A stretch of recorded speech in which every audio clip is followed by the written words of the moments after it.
comme il l'a fait en déclarant qu'il est la porte des brebis dans Jean 17. Jésus établit un contraste entre lui-même et les chefs religieux, les pharisiens. Jean 10, 12, 13. Il les compare à un mercenaire qui ne se soucie pas vraiment des brebis.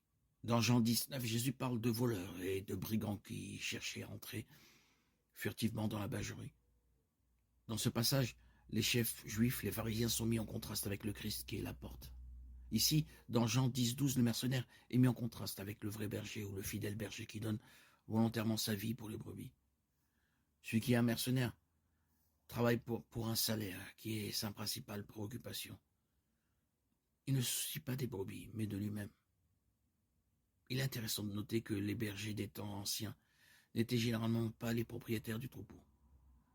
Néanmoins, on attendait d'eux qu'ils fassent preuve des mêmes soins, de la même sollicitude que les propriétaires. C'était la caractéristique d'un vrai berger. Cependant, certains mercenaires ne pensaient qu'à eux-mêmes.